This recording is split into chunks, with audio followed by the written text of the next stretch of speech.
live session. So yeah, this live session is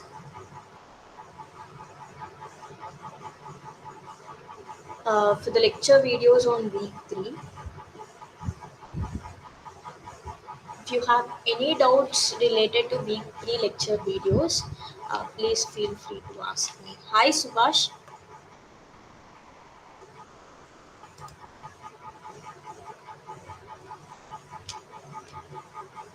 Can you hear me, Subhash? Am I audible?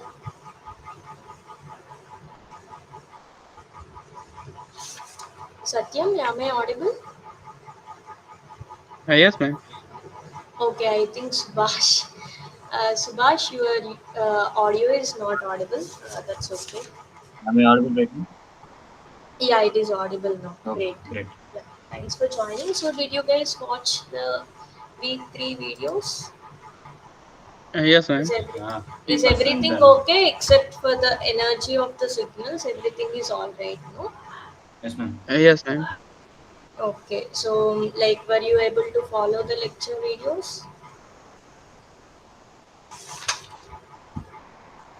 Ma'am, Hmm. I need some clarification on orthogonal signals. Yeah, so let me uh, go, topic by topic. So the week 3 lecture videos are on these topics: even and odd symmetry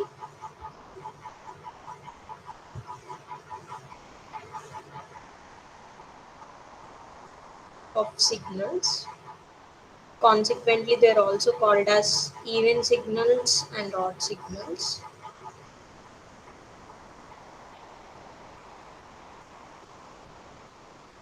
Right? And the second video is on the topic orthogonal signals.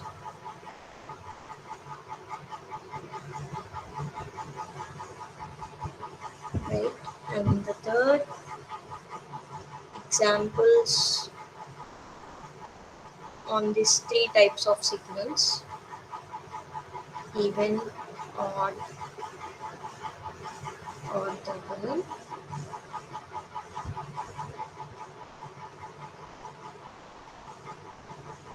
Conjugate,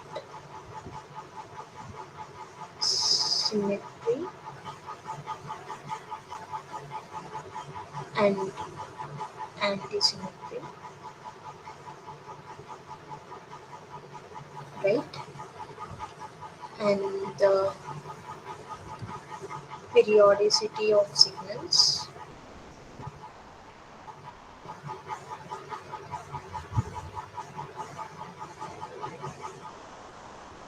manipulation of periodic signals,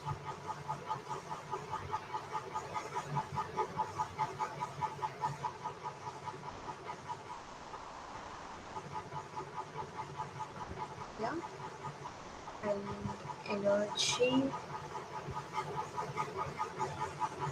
power. So noticed that this video is not uploaded,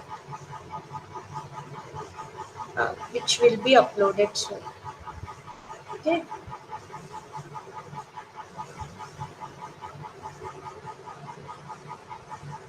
informed the team.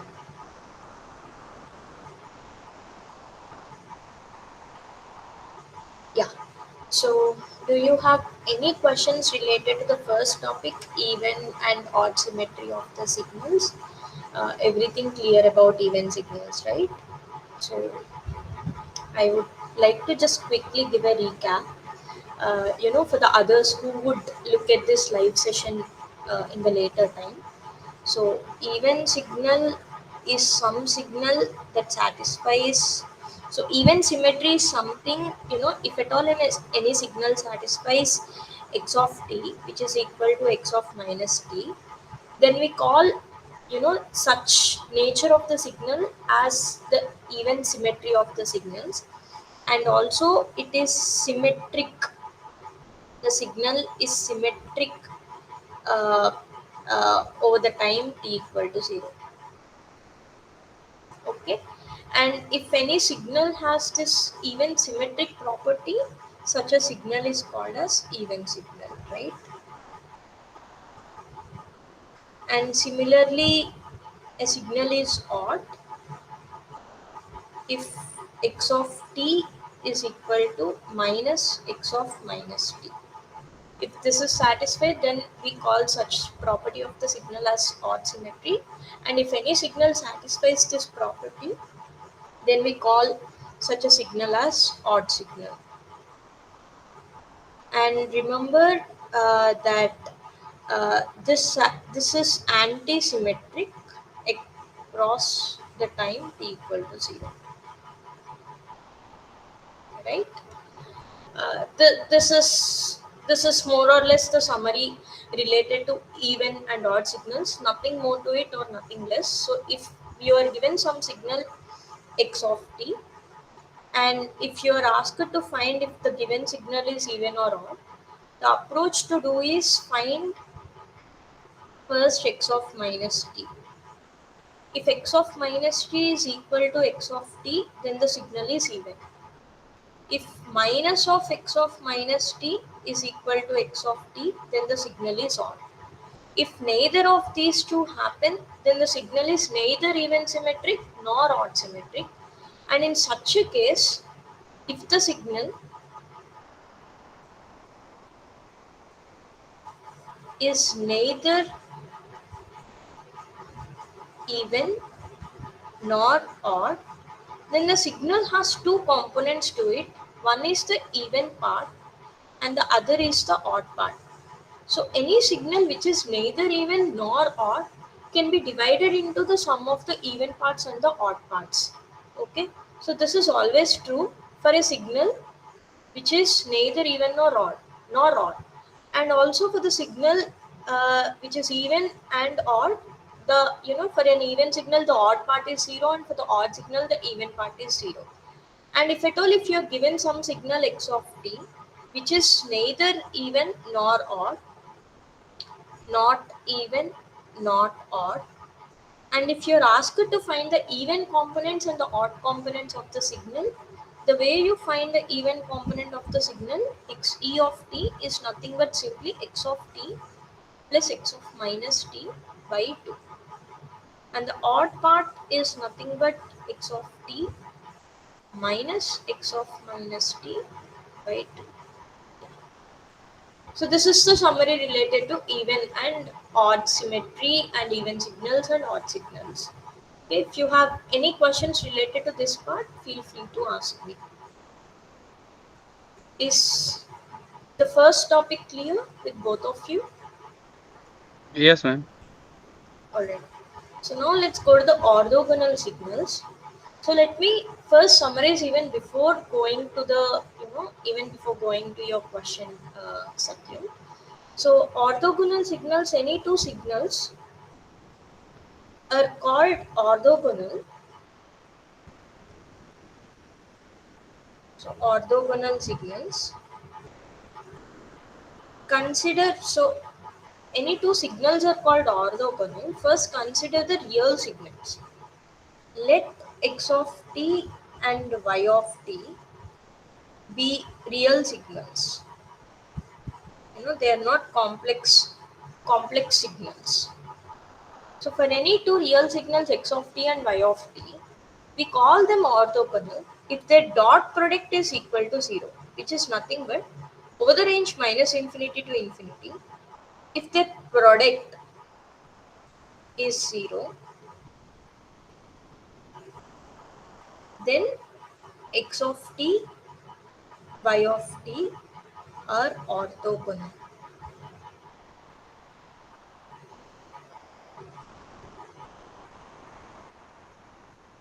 right? Okay. So for any two real signals, if the dot product is 0, then we call those two signals are orthogonal. And if in case they are complex, if x of t and y of t are complex signals, remember complex is nothing but x of t has two parts to it, the real part plus j times the imaginary part. Similarly, y of t has two parts, the real part and the j times the imaginary part, right? So if the given signals are complex signals, then they are called orthogonal if the dot product between the original signal and the conjugate of the other signal, okay, if this is equal to, you know, the otherwise, so this is the dot product for conjugate signals. If these two are equal and if they are equal to 0, then the signals, the given conjugate signals x of t and y of t are orthogonal. Okay, so how do you check the orthogonality? So if you are given any two signals, just multiply them over the entire time domain and check if that dot product gives you, you know, a value 0. If the dot product gives you a value 0, then they are orthogonal signals. So this is the summary related to orthogonal signals. And Satyam, please go ahead with your question. I just want this clarification and this explanation. That's all. Oh, you wanted this explanation already. So this is the Yeah. orthogonal signal. So if you are given any signals like, you know, say suppose this is one signal, minus 1 to or minus 2 to minus 1, 0, uh, t, let this be x of t, and suppose you have another signal y of t. So if you multiply these two signals over the entire time region from minus infinity to infinity, you can see, you know, clearly the signals do not intersect. You know, they don't have any intersection. So when you multiply these two signals over this region, this is simply 0, because, you know, how do you do the multiplication? So uh, remember from our earlier lectures, for doing the multiplication, just, you know, go with respect to the time axis. In the negative part, y of t is simply 0. Y of t takes the value 0. X of t takes the values, the x of t takes this triangular values in the range minus 2 to 1. So when you multiply in the negative region, the entire region takes value 0, because multiplication of 0 with any other value is 0. So this is x of t multiplied with y of t. Similarly, for the positive time, x of t is 0 and y of t takes a value 1, right? So when you multiply these two over the positive time axis, that is simply 0.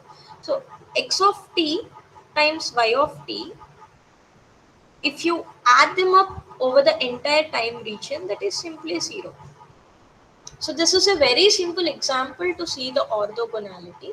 So clearly x of t and the y of t are orthogonal signals, but there are also other examples where they may not, you know, where they may not have a clear uh, distinction, but, you know, they tend to intersect at some point, but the area under the entire time region, when you add them up, when you add the multiplied signal over the time domain, it might give you the product, you know, it might give you the integration of the product equal to 0. Even such signals are orthogonal. So the point I'm trying to make is, even if the signals intersect, there are certain signals for which minus the area of the product. So here, you know, definitely the signals which do not intersect are always orthogonal, but the signals, even if they do intersect, the integration of the product may sometimes lead you to 0. And if that happens, then such x of t and y of t are said to be orthogonal. Okay, so just a caveat. Okay, yeah, all right. So this is the part related to orthogonal signals. I just pause for a minute. If you have any questions related to orthogonal signals, please go ahead and ask.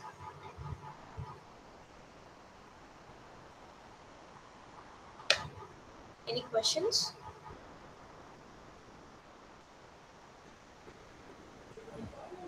Ma'am, excuse me. Yes, yes, yes. Please Yeah, go ahead. actually, orthogonal signals. The real part, the formula is much obvious. But can you give some background for this formula of complex signals, like the Complex proof or signals. something? There is no proof for the formula. The way to check is, um, so take any big signals should we take?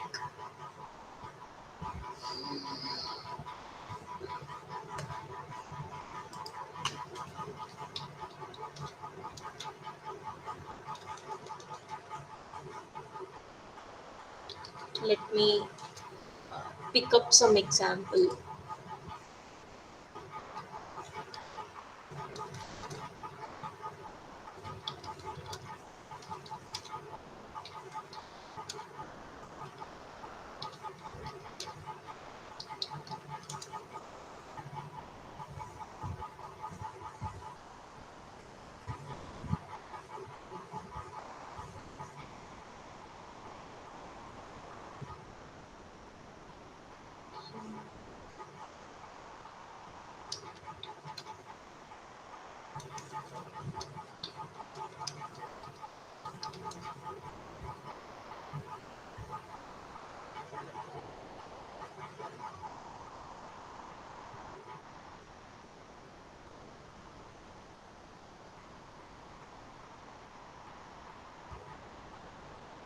Okay, so let me take these two examples. I could quickly, you know, see, or let me see. Did Sir mention any examples? Let me just open up your notes and see if he has any examples related to that, so that I could derive that part.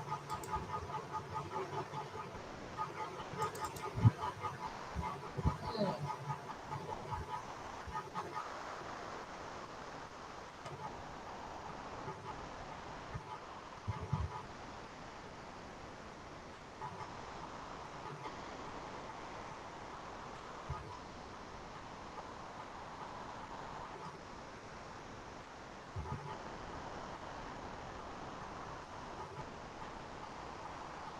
Yeah. So take this example. Okay, x of t is e power j omega t. Y of t is e power minus j omega t. Okay, so let's see if these two signals are orthogonal or not orthogonal. Is that okay? Is this example okay? Let's verify if these two signals, those were given, are orthogonal or not orthogonal. Clearly, these two signals are complex signals, right? I need some acknowledgement, please. Otherwise, Yes, I ma'am. wouldn't know if Yeah, I'm audible or not. In this online classes, we tend to get lost. Yeah, please acknowledge. yeah. Okay. Both of them are complex signals. Yeah. So both these two signals are complex. Let's verify if they're orthogonal or not. So how do we verify for the orthogonality? Remember, over the entire time domain, x of t times the conjugate of the other signal. If this is equal to conjugate of x of t and y of t dt. If this is equal to 0, then we call these two signals as orthogonal signals. So let's verify this. So what is minus infinity? Let's take first the first term, x of t y star of t dt. This is simply minus infinity to infinity e power j omega t. What is y star of t? Right? Yes, ma'am.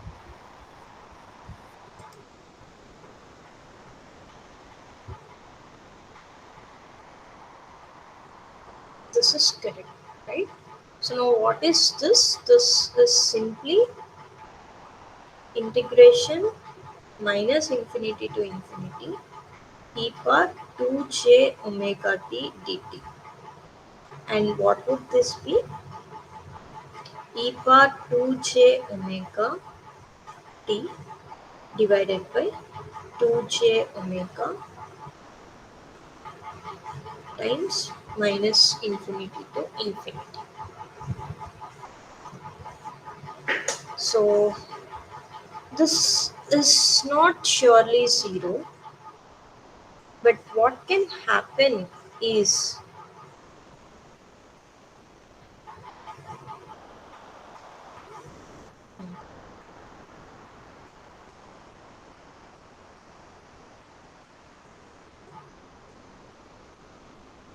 the signal check. So definitely these two are not orthogonal signals. I think this question is check if the signals are orthogonal.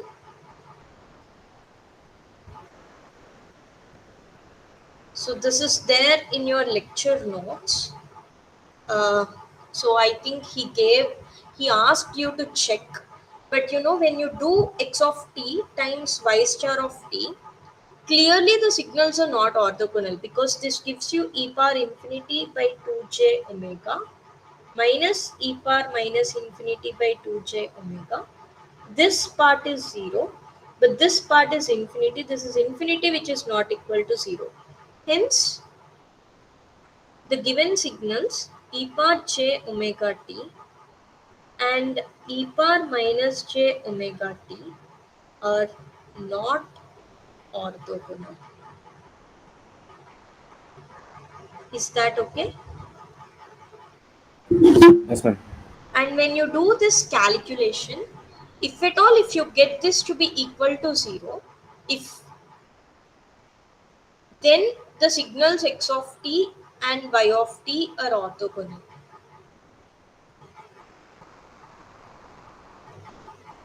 Okay, so yeah, one example that I could think of to make this as an orthogonal signal is, let x of t is e power j omega t for t less than 0 and 0 for t greater than 0, and y of t is e power minus j omega t for t greater than 0 and 0 for t,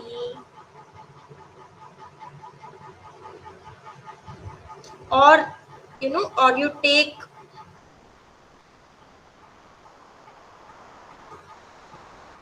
yeah, I don't know, I couldn't just come up with an orthogonal signal at this point. Maybe I should pick it up for you guys, some example. I should just look out for complex orthogonal signals.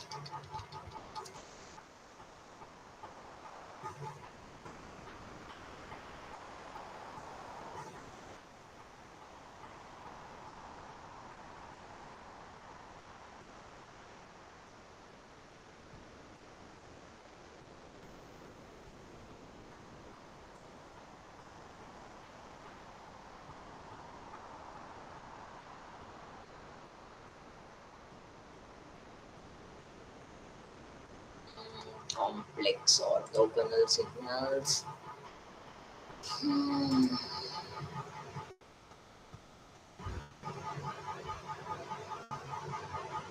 couldn't find any, but there are other examples even in your class notes. Uh, Other examples are cos omega t and sine vt. Let's see if these signals are orthogonal. Is this example okay with you guys? So cos Yes, ma'am. omega t and sine vt. So remember, cos omega t can be written as e power j omega t plus e power minus j omega t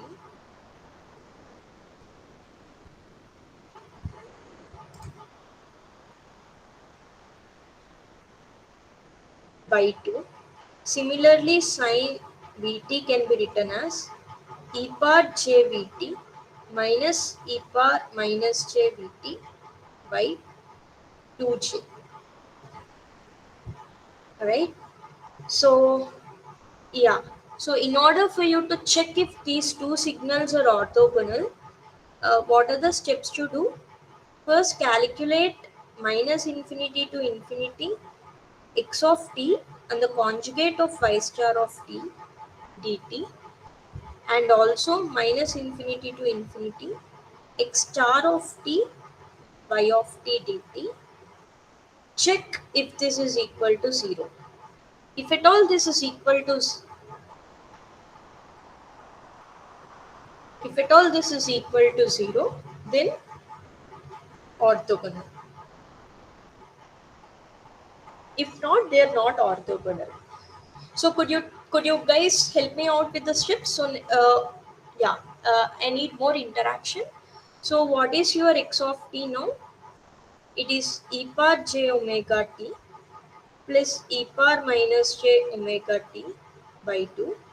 And what is the conjugate of this part? Could you guys help me out here?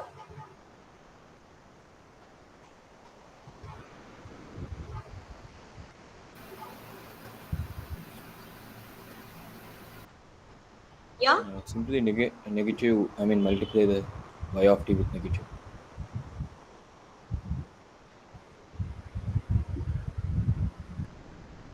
Yeah, multiplying with And the minus one will do the work. hmm, minus 1. Multiplying, yeah, my y of t with minus one will do the work. Is that correct? Is that okay? Ah, no, ma'am. You have simply written that y of t itself. Uh, so So e e power power minus j. jvt minus e power jvt. Then what happens to the 2j? Um, it becomes minus two j. Yeah. That's why I have Okay. written Okay. Yeah. this thing. Got it. Okay, dt. So when you multiply this, what do you get?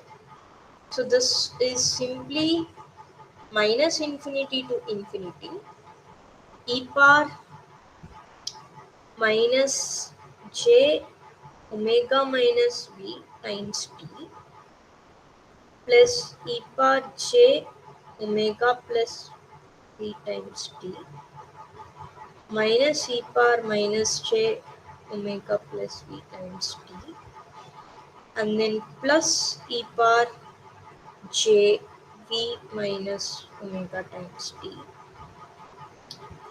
by 4j dt. Correct? Is that okay? Yes, ma'am. So Yes, ma'am. when you suppose omega equal to v, let's take just for simplicity to make this more simple.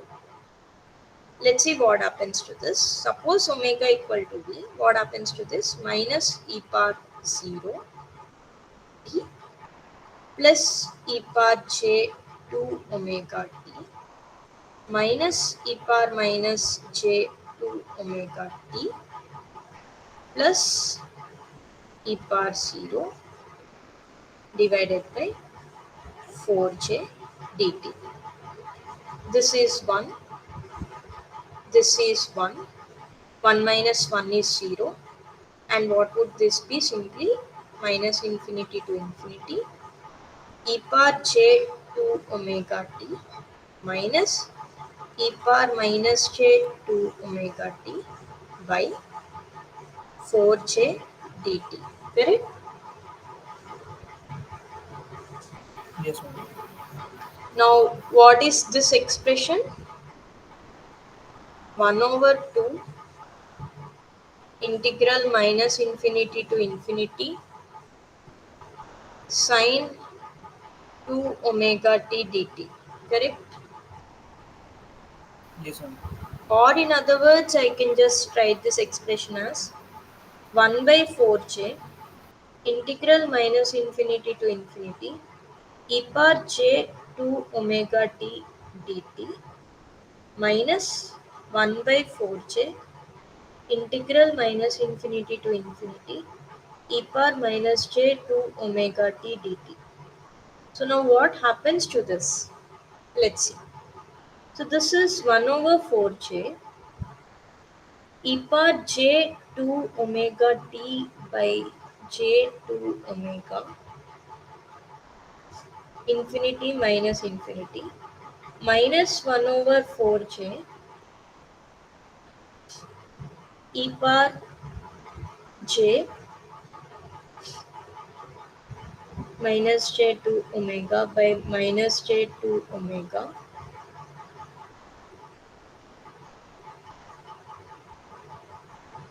in the range minus infinity to infinity. This is simply 1 over 4j. J is minus 1 minus 1 by 8 omega e power j to omega t minus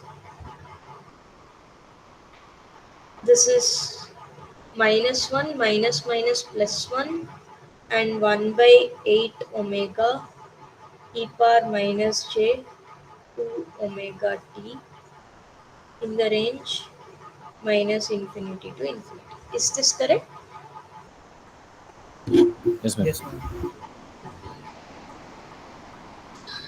Right. So now what happens to this? So this is minus 1 by 8 omega e power infinity minus e power minus infinity minus 1 by 8 omega e power minus infinity minus e power infinity. Correct? Yeah. So minus 1 by 8 omega e power infinity plus 1 by 8 omega e power minus infinity minus 1 by 8 omega e power minus infinity plus 1 by 8 omega e power infinity.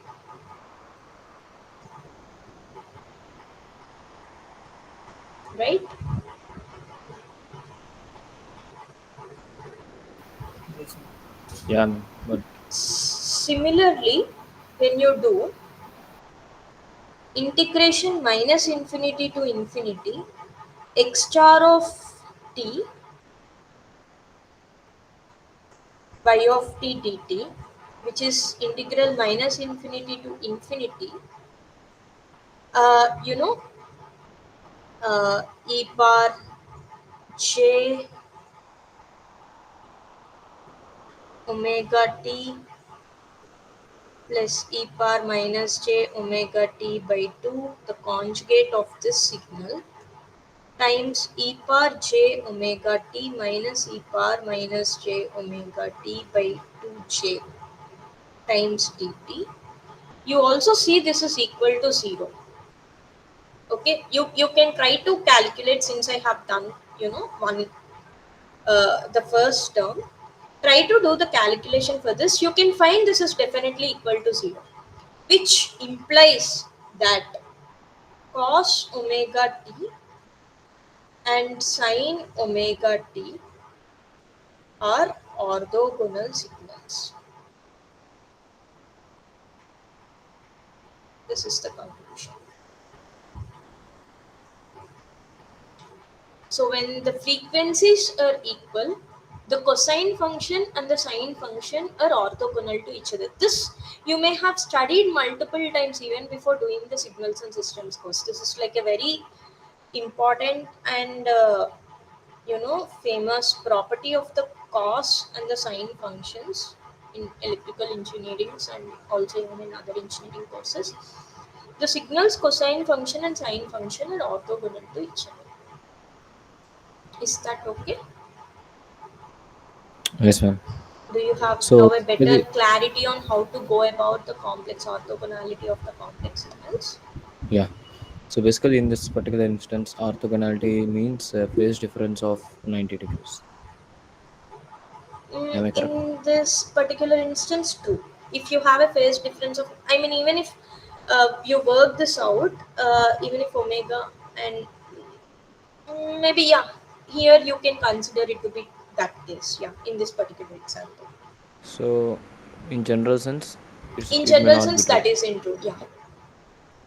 So, what orthogonality exactly mean then? Orthogonality means the signals are orthogonal to each other. They, I mean, uh, so suppose you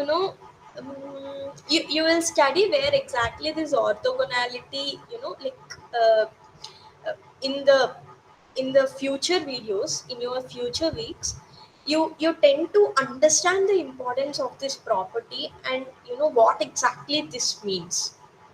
Or in your later courses also, you understand what exactly you mean by orthogonality, but at least with respect to your initial weeks of the course, you understand it in terms of the mathematical formula wise. But then usually orthogonality means the signals are distinguishable. Okay, so if you don't have the orthogonality, it's very hard to distinguish the signals. But if they are orthogonal, like, you can do lots of you know operations on those signals. You can distinguish them well. This property, you tend to see the importance of this property in the later parts of the course. But for now, the understanding of the orthogonality is the dot product of the signals is zero. Is that okay? Yeah, at least for real signals, we have an idea. Like in real Yeah. signals, it's very easy. Like at that But particular even in point, the sine and the cos signals, which are complex, which you can write as the complex signals, you could see that, right?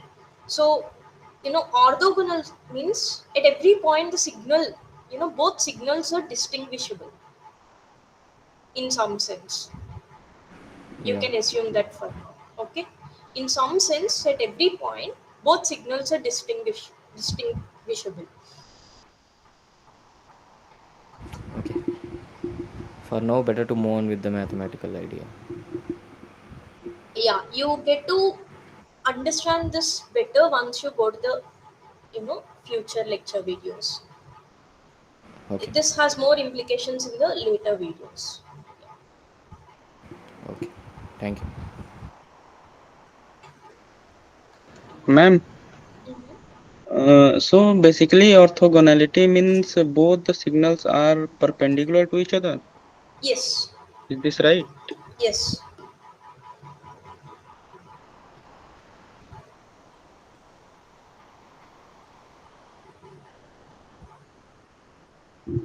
But And ma'am, saying that they how are area perpendicular, is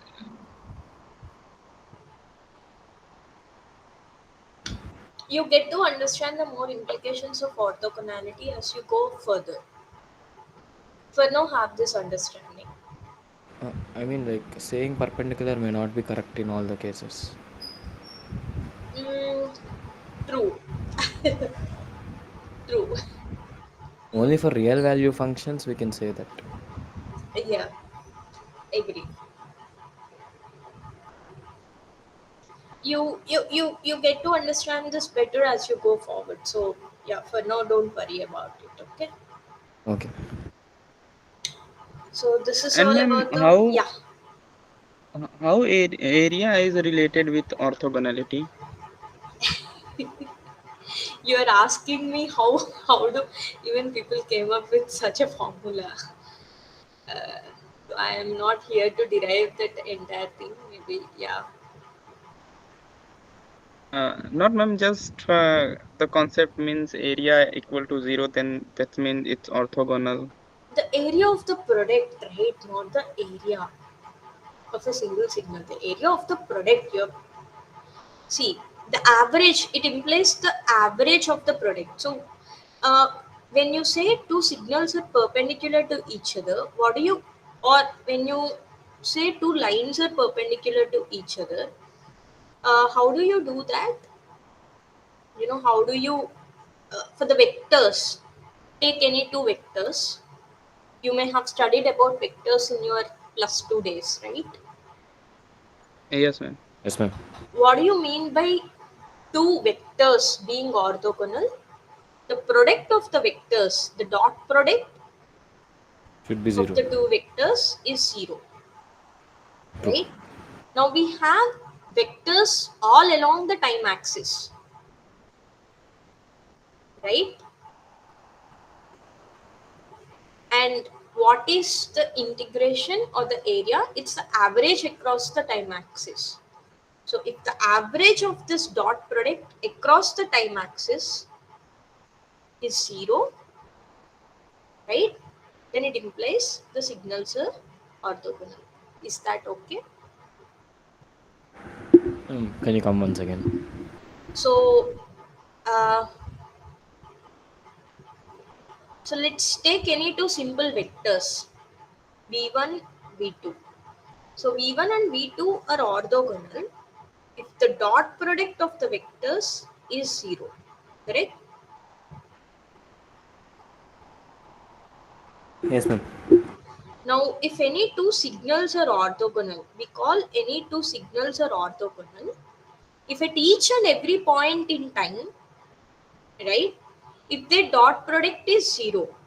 And how do we check if it is, you know, at each and every point in time this is equal to zero? We do, since this is Integration. continuous in time, we do an integration. So if the integration over the time axis of the product is equal to zero, implies the two signals are orthogonal. Okay, at least better. Yes ma'am. Yeah, you said something like in this particular complex plane, the vectors are laid along the time axis. So what is that? I oh just ignore. Maybe I'll confuse you guys more. Have this Okay. picture. Clear. So, if you're This is interested to all right. read about this, better to go with the reference mentioned, right? The BP Lati. Yes, yes, please. Yeah, Yeah. it's very nice book. Yeah, you can always go and check in BP Latif for more information. Okay, but this is all to it. Yeah. Okay, so this is all to the orthogonality of the signals. I hope we are clear even with the orthogonality of the signals, right?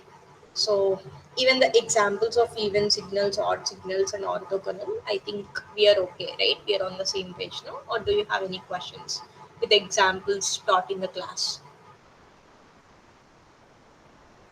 No? Great. So now the next part is the conjugate symmetry and the anti-symmetry. So what is conjugate symmetry and anti-symmetry? So this is some symmetry that is defined for the mostly for complex signals.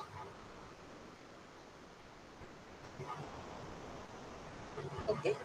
Suppose if your function x of t is same as the conjugate in the negative time axis, then this implies conjugate symmetry,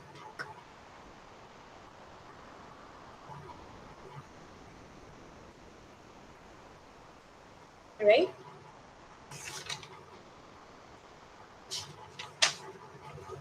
Yeah, ma'am. Okay, there's this important table which I forgot to remind you guys even before going to the conjugate symmetry. Let me write down this very, very important table, okay? Since you guys are joining the live session, I'll give some freebies to you guys. This table is very important for your quiz. Okay, Yeah. so make sure you understand this table really well. Suppose if the two signals given, one is odd and the other is even, then the product of the signals, so this is also there in your class notes, which I'm just again, you know, recalling. If the two signals given, if the x of t is an odd signal and y of t is an even signal, then the product Odd. is an odd signal. And likewise, the is a sum is neither signal. It's neither even nor odd. So you guys know how to prove these things, right? Yeah, ma'am. Or do you have any confusion in proving these things? If you have any confusion, I can prove one and show. But this is very, very important. Okay. So if x of t is even, y of t is even, then the product is even and the sum is also even. Likewise, when x of t is odd, y of t is odd, the product is even and the sum is odd. And the final, if this is even, this is odd, what happens? Can someone say? Uh, Odd. Hmm? Odd. What about the sum? Neither. So you guys are confident about proving this, right? No doubts here, no? Yeah. What about the other two, Satyam and Raman? Yes, ma'am. Yes, ma'am. Okay, so make sure you guys understand these things. Very important. So now let's go to the conjugate symmetry part. So if x of t is equal to the conjugate in the negative time, implies the signal is conjugate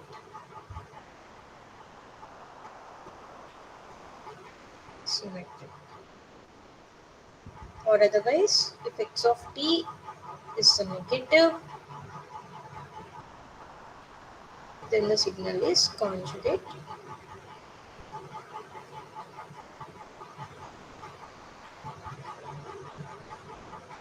Yeah, similar to the even and odd signals.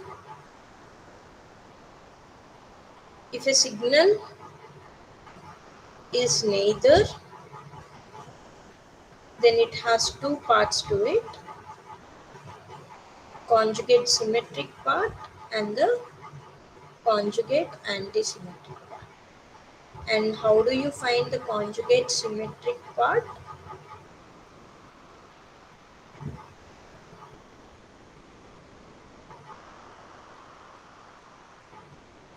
Right? Likewise, the conjugate antisymmetric part,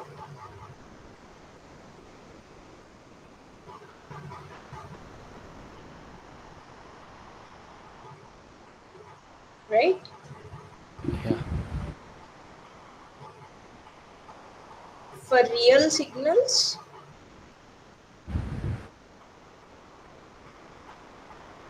x of t equal to x star of minus t implies x of t equal to x of minus t.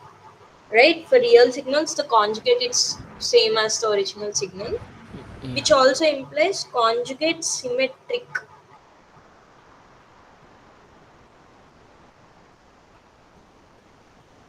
property and the Even even function. property are the same. Right? Similarly, x of t minus x star of minus t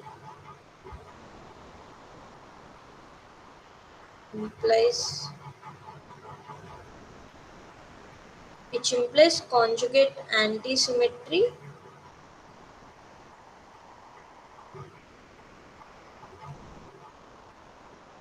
is same as the odd. right? So there's a couple of things that you may have to remember, and also other important properties of this conjugate symmetry and anti-symmetry are, so this is for real signals. Suppose if the signal is complex, for complex signals, let the signal be x of t. Remember, for the complex signals, we have two parts to it, the real part and the imaginary part, correct? And if x of t is conjugate symmetric, implies x of t equal to x star of minus t, which implies xr of t plus j times xi of t is what? xr of minus t minus j times xi of minus t, right? Yeah. Which also implies xr of t is xr of minus t and xi of t is minus xi of minus t. This implies if a conjugate, sorry, if any complex signal is conjugate symmetric, then the real part is even and the and the imaginary part is odd. Yeah, real Yeah. part is even and the imaginary part is odd. Okay. Likewise, if x of t is conjugate antisymmetric, which implies x of t is minus x star of minus t. This implies x r of t plus j times xi of t is minus x r of minus t plus j xi of minus t, which implies x r of t is minus x r of minus t and also xi of t is xi of minus t. This implies that the real part is what? Real part is, Odd. yeah, and the imaginary part is even. This is okay, right? So this is also another thing to note for the real signals. If conjugate symmetric, then it has the even property. If it is anti-symmetric, then it has the odd property. And for the complex signals, since they have two parts, if the signal is conjugate symmetric, then the real part is even and the odd part is and the imaginary part is odd. And similarly, if the signal is conjugate anti-symmetric, then the real part is odd and the imaginary part is even. Okay. So I hope this is okay. And then we have this final table similar to the odd signals and the even signals. We have this thing for the conjugate symmetric and the anti-symmetric. I hope you guys know how to prove this, but this is again very important. Suppose if the given signals, the first is anti-symmetric, second is symmetric, then the product is anti-symmetric and the sum is neither.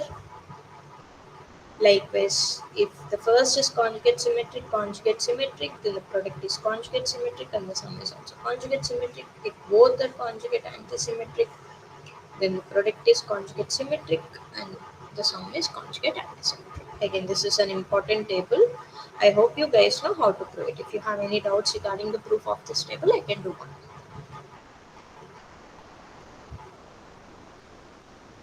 Any questions? No? Yes? Yes, ma'am. Mm-hmm. Ma'am, could you explain the equation of xt for conjugate symmetry, which is equal to xt plus x conjugate minus t by 2? Um, you mean This one. Yes, ma'am. What do you want me to explain here? Ma'am, why you divided by 2?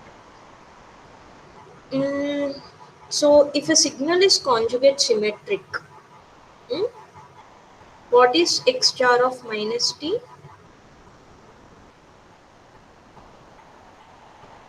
Right?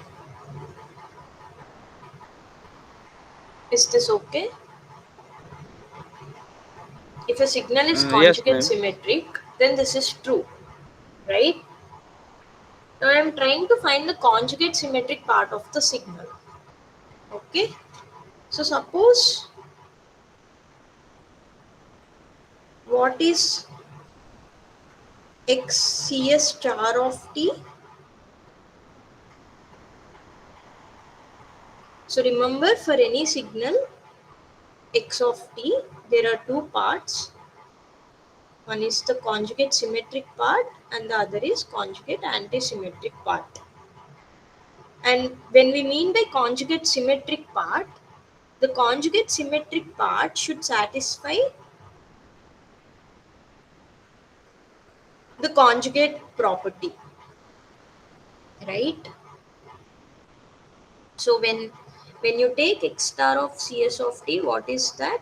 X star of t plus x of minus t by 2. And what is x cs star of minus t? This is simply x star of minus t plus x of t by 2, which is simply x cs of t. So the first check is valid. But your question is, why am I doing this by 2, right? Yes, ma'am. So reason to that is, suppose if at all any signal is conjugate. So one implication is true, and now the other implication is, if x of t is conjugate symmetric, then the conjugate antisymmetric part is 0. Implies x of t should be equal to x cs of t, right? Now how do you get that? So only when you,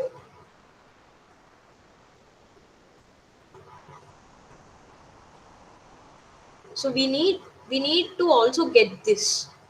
Okay, so when x of t is conjugate symmetric, then x cs of t is x of t plus x star of minus t by 2. This is simply x of t, which is 2 times x of t by 2, which is nothing but x of t.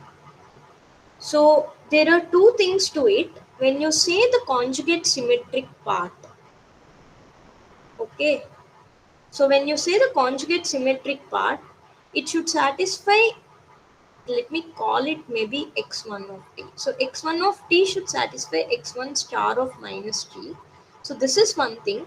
And the other thing is, when the signal is conjugate symmetric, then the conjugate antisymmetric part of the signal is 0, which implies the conjugate symmetric part is equal to the original signal x of t. So in order to get to the second point, we divide it by 2, which satisfies the two conditions it is supposed to satisfy. Is that okay? Yes, ma'am. Yeah. So that is where it is coming from. Even here. Okay. I hope it is clear. Any more Clear, ma'am. questions to this? No, ma'am. Right. So we are also done with the conjugate symmetry and the anti-symmetry. So do you guys also want me to explain periodicity and the other parts in today's live session, or should we do this on Saturday? So how do you want?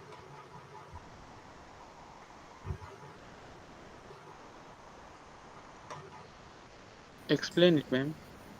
Okay, we can go with it now. Okay. So, alright. The periodicity.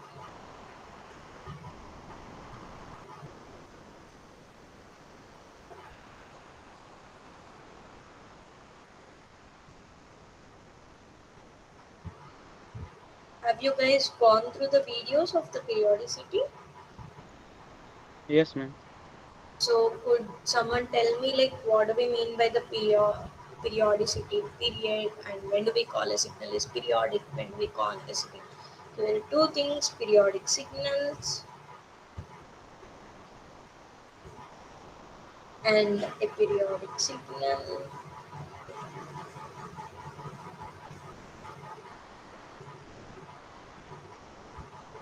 right? So when do we call a signal periodic? When do we call a signal a periodic? What do we mean by periodicity? And there is something known as fundamental period,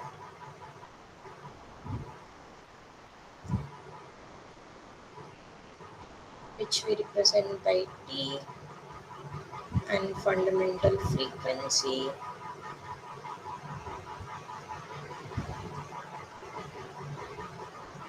omega naught, which is also 2 pi f naught. So could you guys tell me like what do we mean by each of these things? When do we call a signal is periodic? Anyone? Okay. So let Ma'am, me go. when a signal repeat after some periods, Exactly. corresponding So period. if when you shift the signal, right? When you shift the signal in some t, we don't know what this t is. We'll talk about it in another few seconds. So when you shift a signal by t, if for some value t,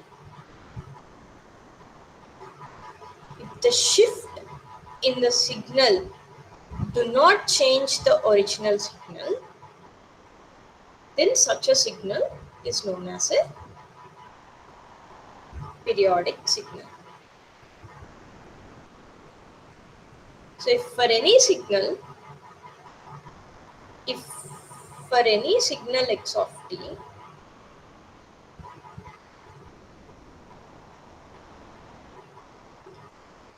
there is no t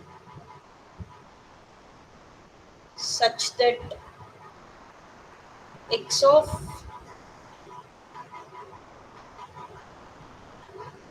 t plus t equal to x of t, then such a signal is known as a periodic signal.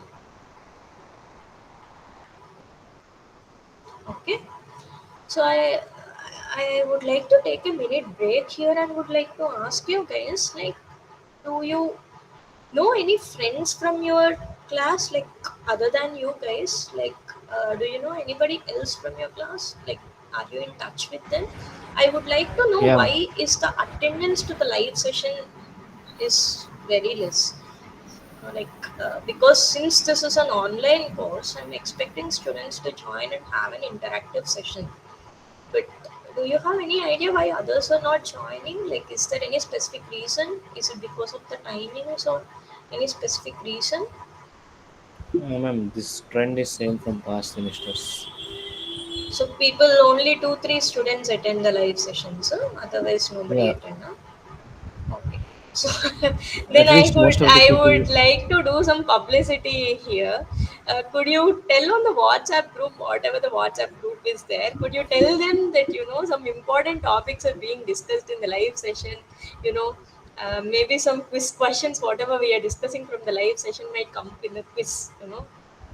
Tell something like that. Let's see if the attendance will improve, At because least this is the very belief is bad. that. Since the course is online course, it's always good for the students to join the live session and have some interaction. Otherwise, just by watching the videos, you don't learn. Learning is, you know along with watching the videos, you should interact, do group studies, talk to other people, learn from them. It's always knowledge transfer. The main purpose of live session is to have this transfer and also make this more lively, right? It's always good to join the live session.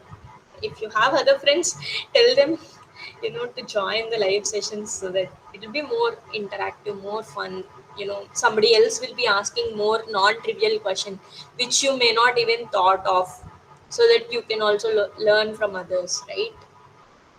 So it's always good to have more students. Anyways, okay. At Yeah. least the belief is that Mhm. these core subjects live sessions are not very useful. Only programming subjects are useful. That's the belief, at least among the students. That's because not everybody can write program on their own, right? But math problem they can go simply. Yeah. But yeah, then maybe we'll do one thing. We will also give some practical assignments for signals and systems. What say? I'll give some MATLAB questions so Yeah, that to ma'am, that learn would be MATLAB, really, people will start joining the live sessions. yeah, that would be Anyways, in really your useful. week 4, I think there is one lecture video on MATLAB codes. Maybe one quiz we will conduct on MATLAB. What do you think? So that But people will join. at least in the orientations, R said that MATLAB won't be checked in our quizzes. Oh, he already informed that. Huh? Okay, Yeah, then we some will students discuss have at asked. least one of the assignments, week assignments. Maybe we'll put MATLAB code. I'll give some MATLAB code in chunks and ask you to answer those questions. So Ma'am, I can as take the some MATLAB discussion tutorials. Mhm. as the discussion came, what is MATLAB and what's the use of it? MATLAB is a software, Subhash. MATLAB is a programming software. It is similar to uh, the other softwares, C, other things. But uh, MATLAB is not, you know, it's not very related. So C is like a um, what do we say? All these are programming language. C, MATLAB, everything, all these are programming languages. So MATLAB allows you to do some simplifications, especially for the signal processing things. So you may have studied about C programming, C++ programming, and other programmings like Verilog codes and all, which are all machine level languages, right? Yeah.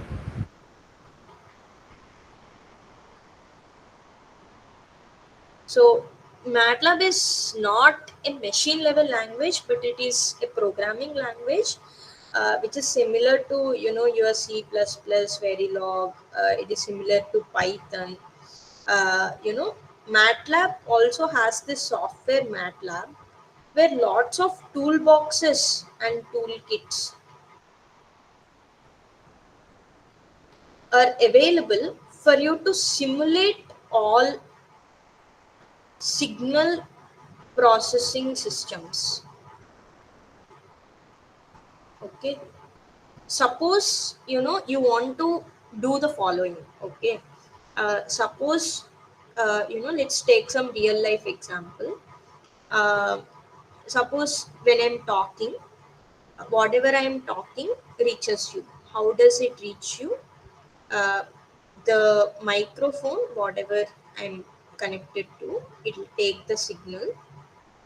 So my audio signal, you know some processing will be done over this audio signal, right? So I don't talk. So there are lots of modules, several modules for this processing. Okay. So once this processing is done, this signal will be sent to, you know, uh, the signal from my system.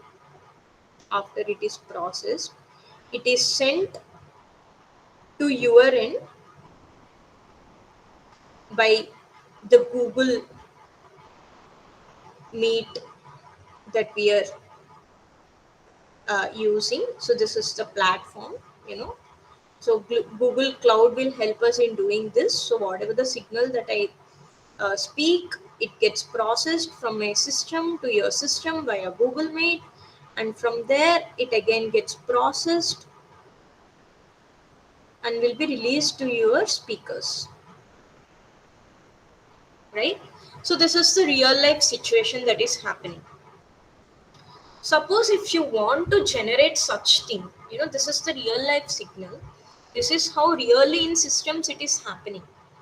But if suppose you want to simulate this entire thing, okay, so suppose instead of seeing it in real life, suppose if you want to simulate this, there are simulations available, right? So it's like mm, it's like the prototype scenario. If you want to design a car, you in before even starting the car, you simulate the car model on a software and see if the car model is actually working and is meeting your requirements, right? Yeah, Yeah, ma'am. We are familiar with these simulators. simulators you are familiar with, right? Yeah, we have used So LT spice MATLAB and is, many things. exactly. So MATLAB is a software which helps you simulate all digital processing signals, digital processing systems. So especially when it comes to this signal processing things, any signal processing things, MATLAB is a software which helps you, actually simulate all these things. So in your LT spice and all, you have several blocks, right? You have these pictures of the modules that you have to use, you put them up in the software, you connect them, and then you simulate it. So MATLAB also has this nice coding thing where you can write chunks of code to help you construct this block, okay? So and the software will simulate whatever you need, so the picture whatever you need, it will simulate for you and it might give you the result. So yeah, so that's the main use of MATLAB. So MATLAB is a programming and simulating software which is very very helpful. you know if you guys are interested, you should learn it. Yeah, I think in your one of the week 4 lecture videos is how to, so especially for signal processing, MATLAB is an amazing software. A professor did one nice lecture video on, how you can generate the signals. So we are talking about the sine signal and all. So this is how it'll be in real life. But if you want to simulate this, so how do you simulate? You can use MATLAB. You can simulate the signal x of t equal to sine t, and you can plot the simulated signal and see, and it gives you this nice result. You can visually see whatever you cannot see in your real life. MATLAB helps you in visualizing them, simulating them, playing with them, working with them, doing every sorts of things. Okay. So it's a nice software. Maybe you guys should learn if you have time. And sir is also, yeah, recording some lecture videos on MATLAB software. There is one in your week 4. I don't know how many more he is going to record. But yeah, definitely you guys should learn this software. It's a very important and nice software to learn. Yeah. Alright. Yeah, ma'am. Good. So where are we? Periodic signals. Okay. So yeah, we call a signal to be periodic if for some t, if this occurs, then the signal is periodic, and the period of that signal, uh, period of that signal is t, and also it is the minimum t for which x of t plus t equal to x of t. Okay, and if for any t, you know, if x of t does not equal to x of t for all t, then x of t is a periodic. Okay. So if you want to see some examples for this,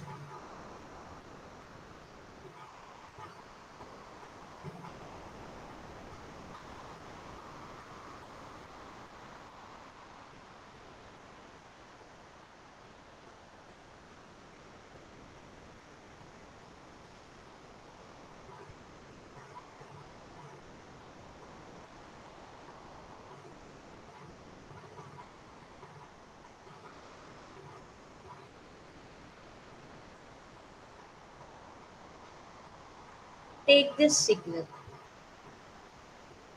So could you tell me if the signal is periodic or not periodic?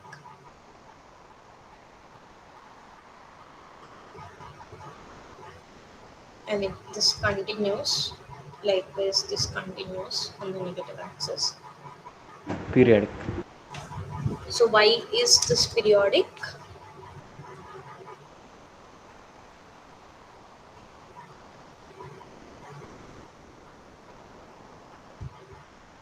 Why is this signal periodic? So if you see, whatever the signal that is there here,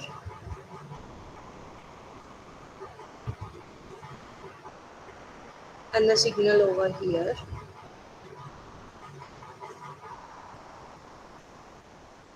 yeah, they both are same.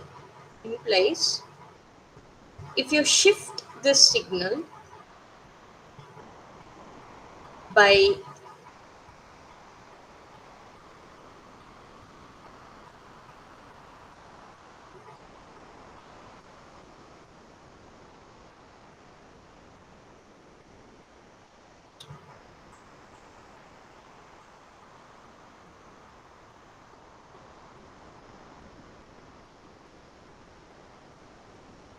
two units, this is same as the original signal, right?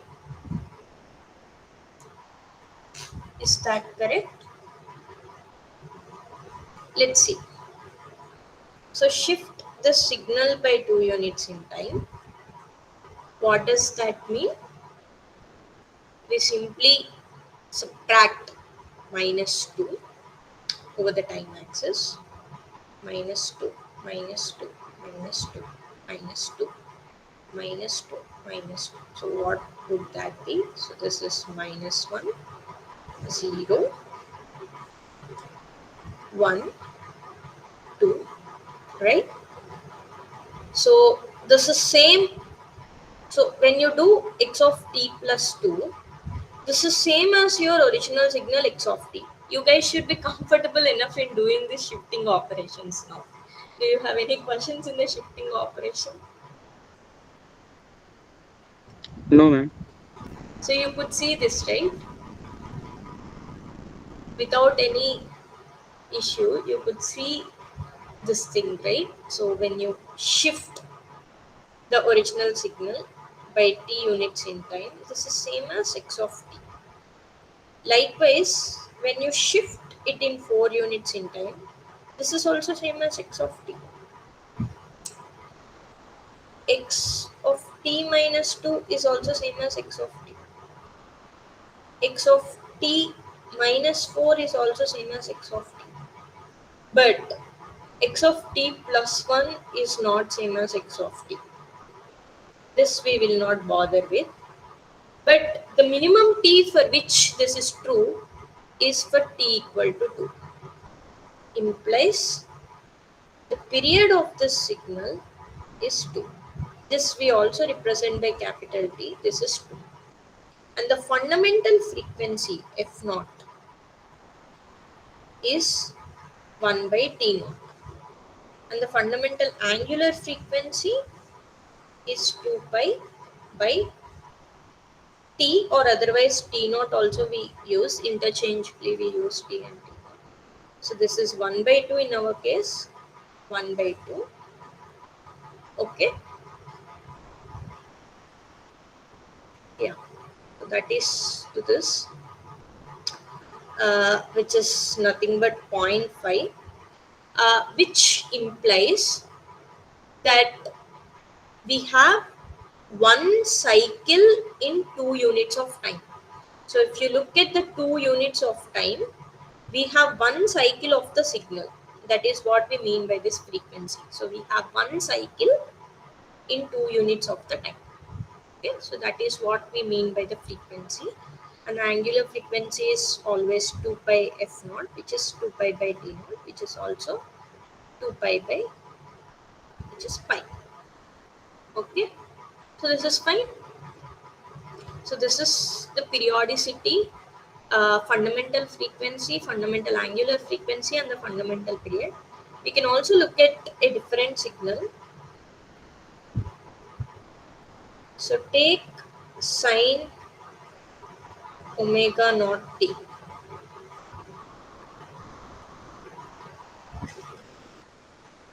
Okay, so try to find for this signal. So this is a periodic signal.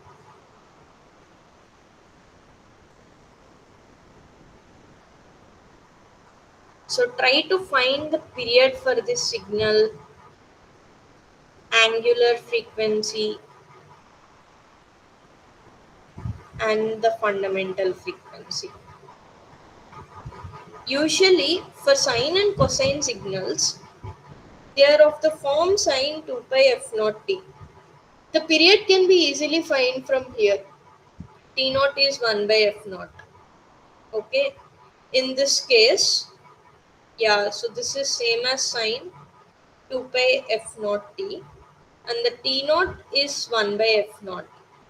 So usually for sine and cosine signals, you can directly find from this. Even if you plot the signal, sine 0 is, even if you plot the signal, what you get is the same. Okay, so this is your 1 by f naught, I guess.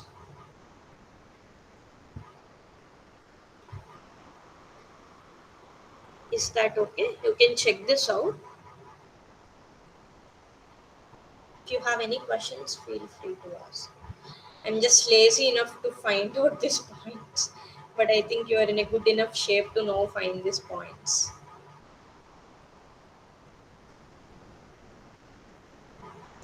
Ma'am, take an example of rectangular signal. Yeah, which example do you want me to take? Rectangular signal.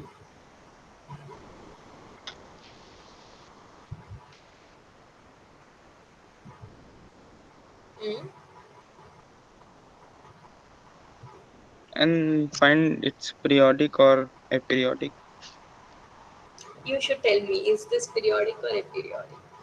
Uh, Ma'am, I have this doubt. I'm confused.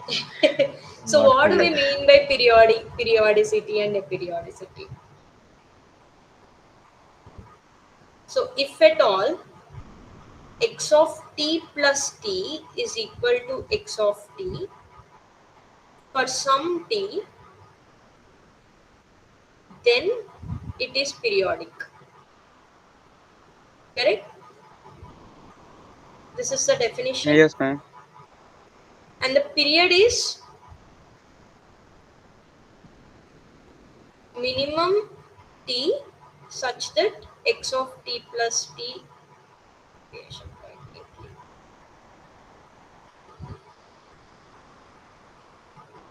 Period is minimum t such that x of t plus t equal to x of t. Correct?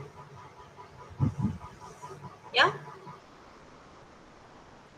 Yes, Definitions. ma'am. I just wrote the definitions. Now let's see if this is true for this particular example. Just shift the signal by zero point 0.5. What happens?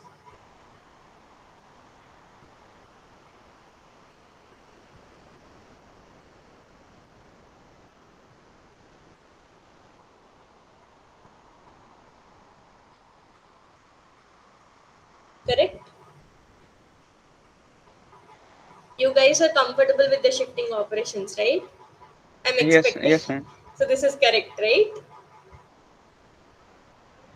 Yes. Yeah. So is this equal Yes, to x of t or the rect t? No, No. right? Similarly, do x of t plus 1. What is x of t plus 1?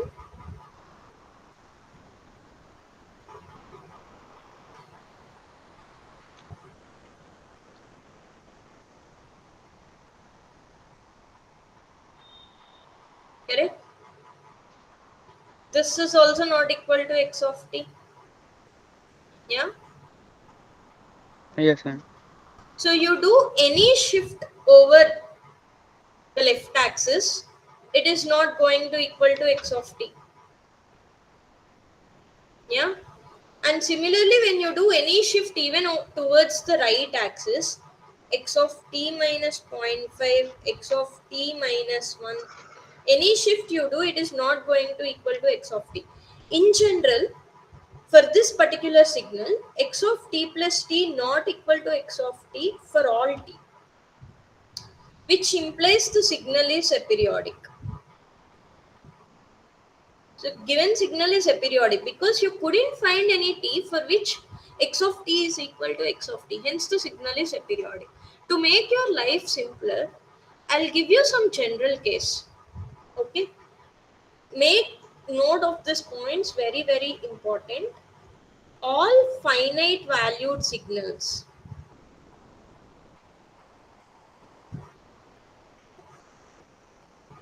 are aperiodic. Okay, so this is very very very important.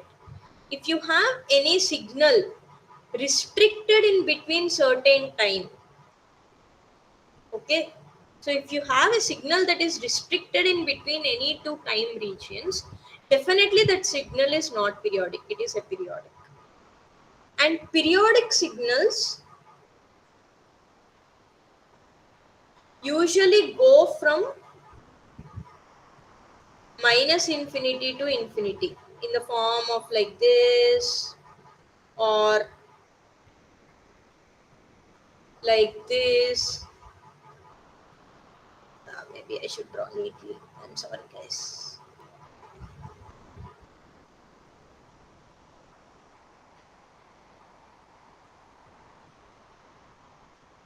So, like this.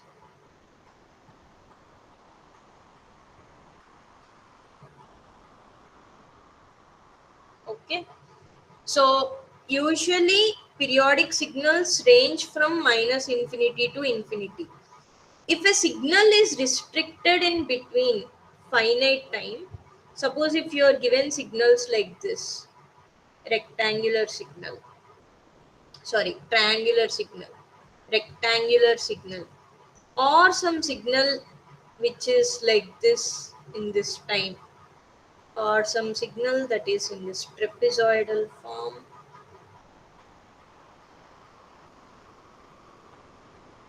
Okay, no extension. It is only ranging from minus t to 2t.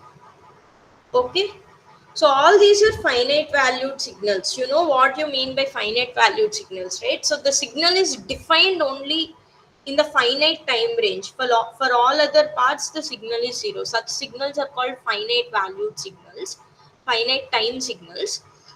So all finite time signals are aperiodic. So this is always the case. Always remember, all finite time signals are aperiodic. And with respect to infinite time signals, the signal can be both periodic and aperiodic. If it is periodic or aperiodic, you have to check for the case if x of t plus t is equal to x of t for some t. If x of t plus t not equal to x of t for all t, then it is aperiodic. You have to check. Is that okay? But this is an important thing to know.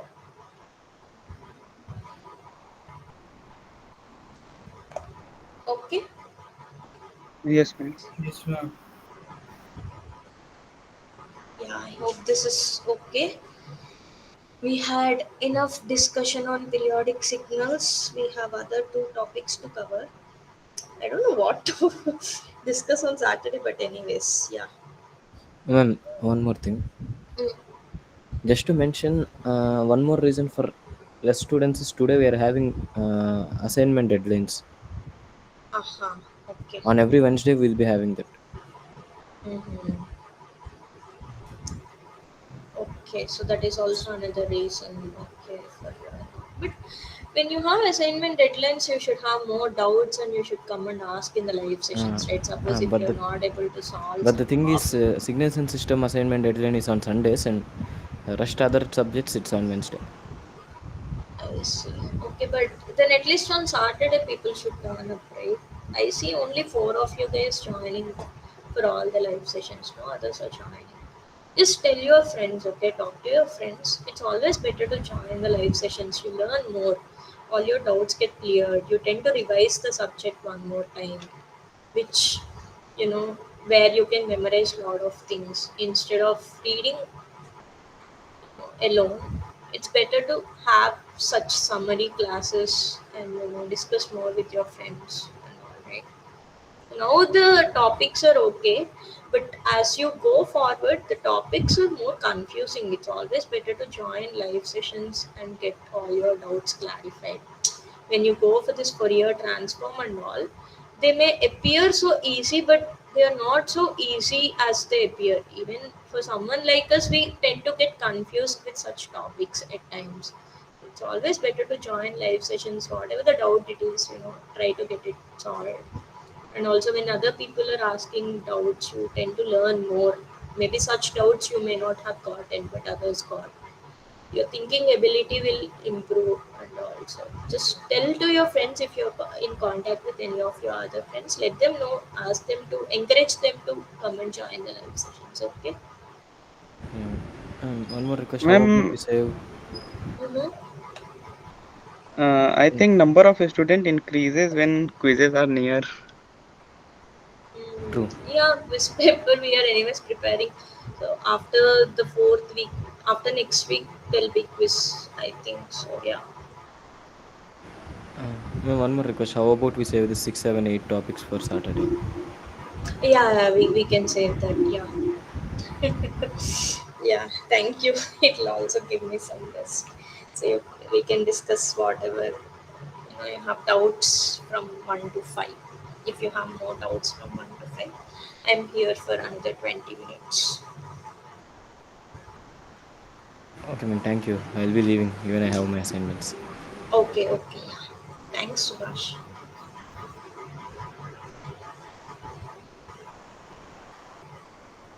Yeah, Satyam and Ramit, if you have doubts, you can stay, or yeah, you guys can leave and we can end the session for today.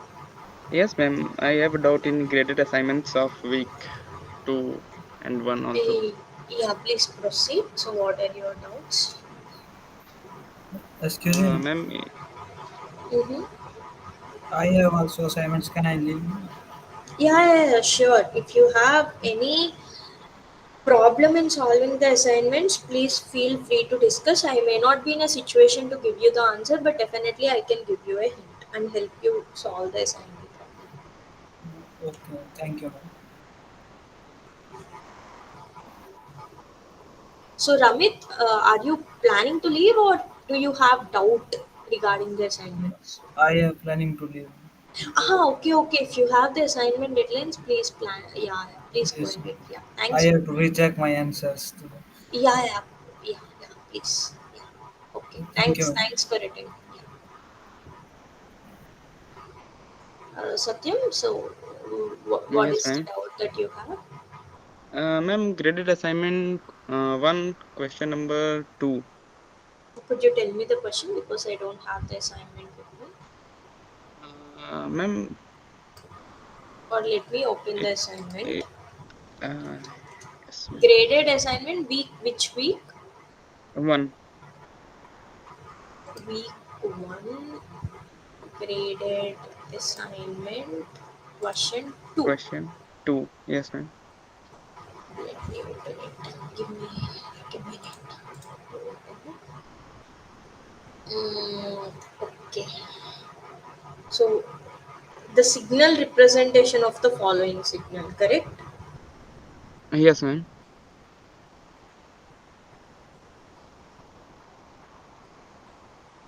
So what is your doubt here?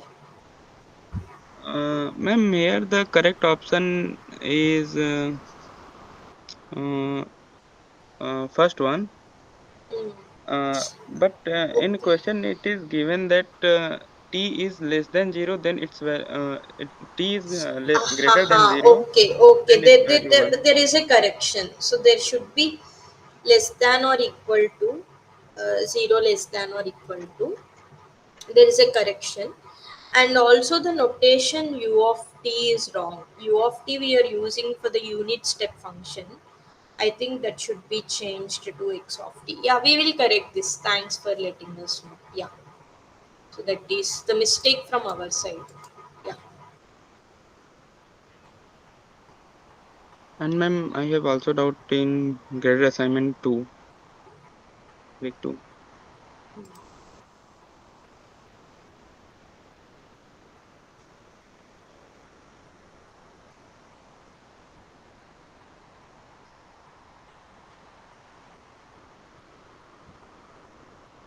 Please also put on the WhatsApp group. Okay. So the second question should be x of t defined from 1, 0 less than or equal to t less than or equal to 5, 0 otherwise. And also the notation in the options u of t is not correct. It should be x of t. Could you post this on your WhatsApp group? Yes, ma'am. Yeah, thank you. Yeah, graded assignment 2. I opened it. Tell me. Question 2. Question 2. Find the right sum of the following signals. Yes. Yes, ma'am. So, what is your doubt here? So, the signal is given Uh, as this x of t 3 minus 3, right? Yeah. yes, ma'am. Now, you have to find the right sum.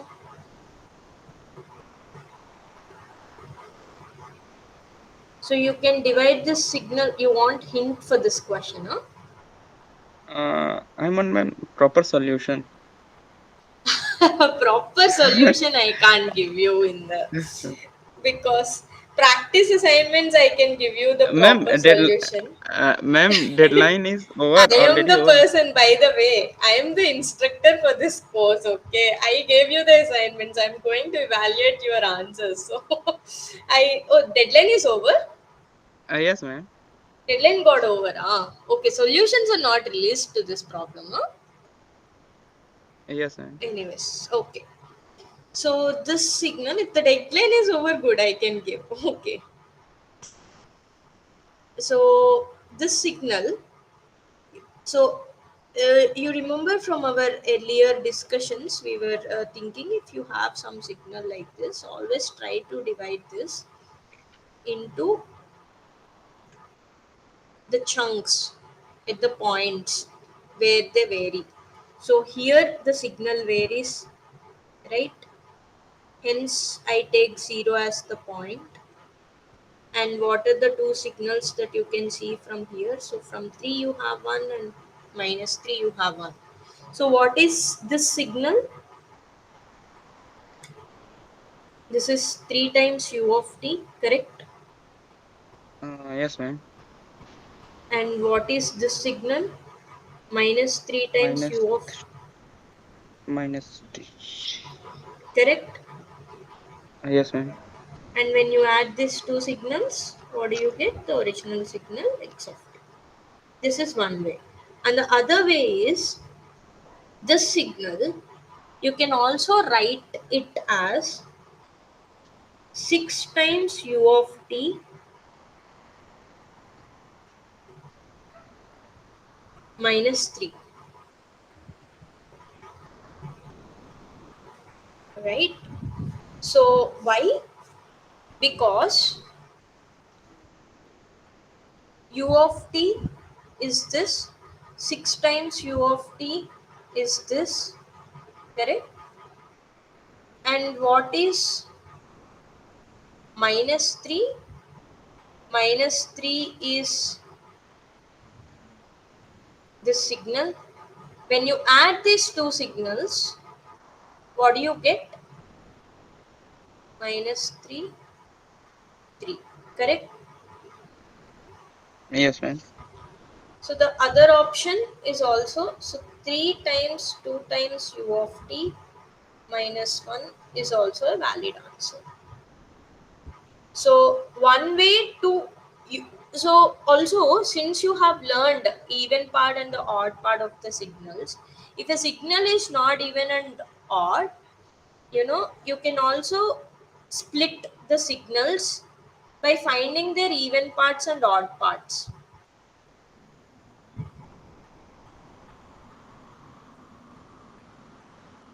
This is always a right split.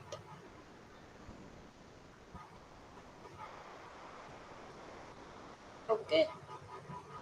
Or yeah, since these are real signals, is this okay? Yes, ma'am. And if you check any of the other two options, they are not equal to the given signal. So u of 3t is something very different. So that don't even have the amplitude as 3. And the other option is also not true. 3 times u of t plus 3 times u of minus t is this signal, right? So that is also not correct. That's why the options are B and C. Is that okay? Yes, ma'am.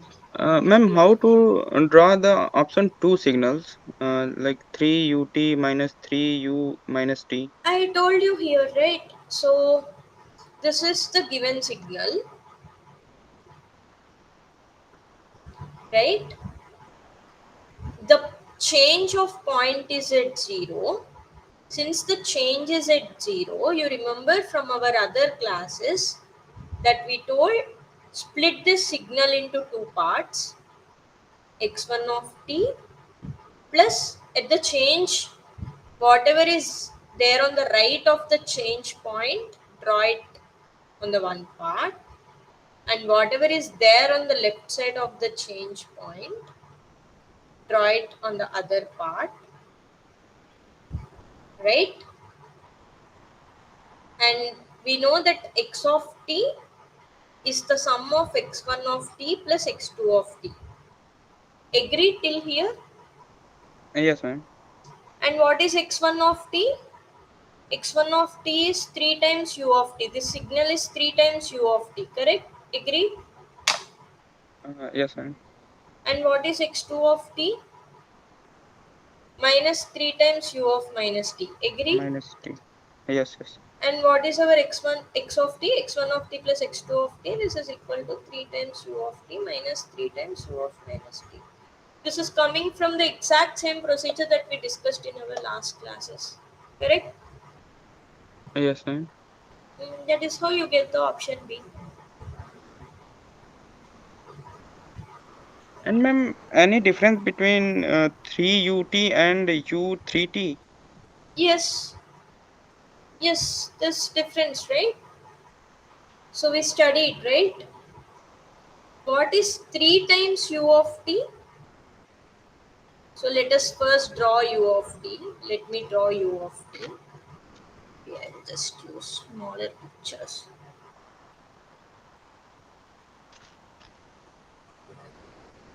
This is my u of t, right? Yes, ma'am. Correct. Now what is 3 times u of t? So remember, in 3 times u of t, no change in time.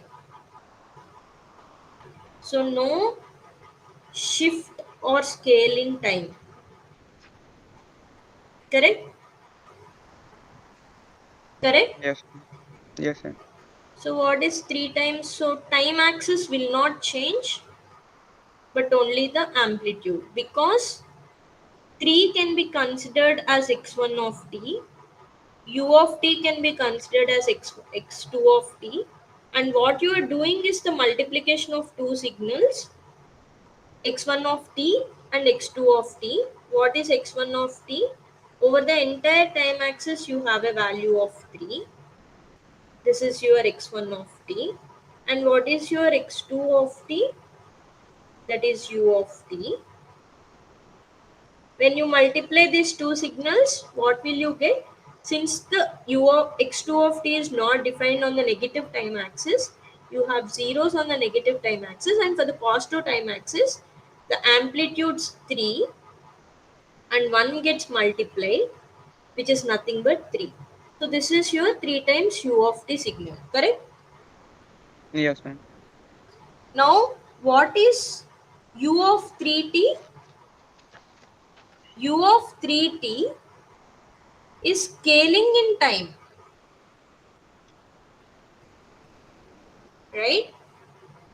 So this is t, 1, 2, 3, 4. This is your u of t. And if we want u of 3t, what do we have to do? Divide the time axis by 3, correct? Yes, ma'am. So what is your u of 3t?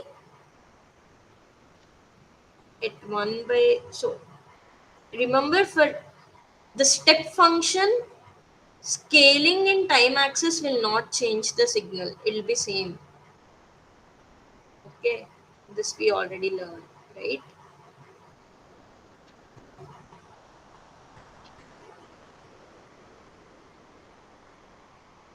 Correct? Yes, ma'am. So yeah, this change. So for 3 times u of t, you have the change in amplitude. But for u of 3t, you don't have any change in the amplitude, right? So u of 3t is the scaling in time axis, but not in the amplitude. Does that answer your question? Yes, ma'am. Great. Any more doubts? And ma'am, yes, ma'am. What is step unit function and a unit function? Unit A step signal, function sorry. and yeah, they're same.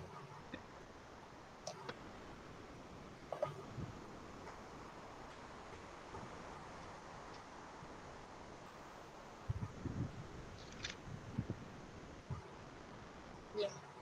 If you have any other questions, I'm here for another last 5 minutes. Yes, ma'am.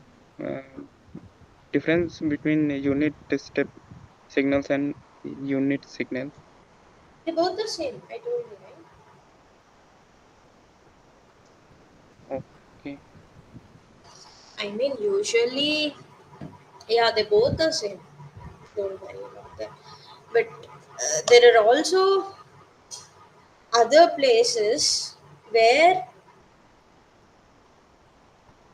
you know, you have something like this 0, 1. So for every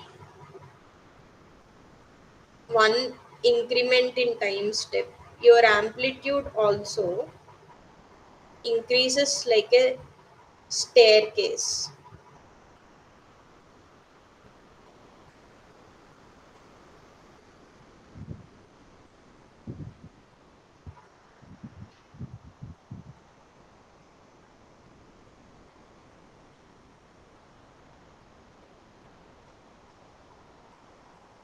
This is called staircase function, or also sometimes it is called as unit step function, but very rarely.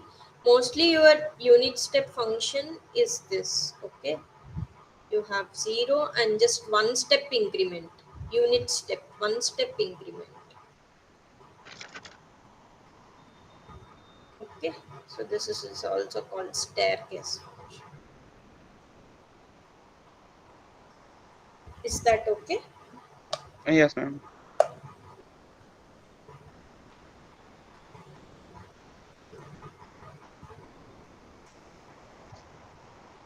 Ma'am, could you provide the link of this session, YouTube link? They will upload it on YouTube. I recorded it. I will ask the team to upload it on YouTube, okay? As soon as possible. Okay. Okay. Yeah, maybe I'll just when you're here only, I'll write the email.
Yeah, I told the team to upload the recordings as soon as possible to the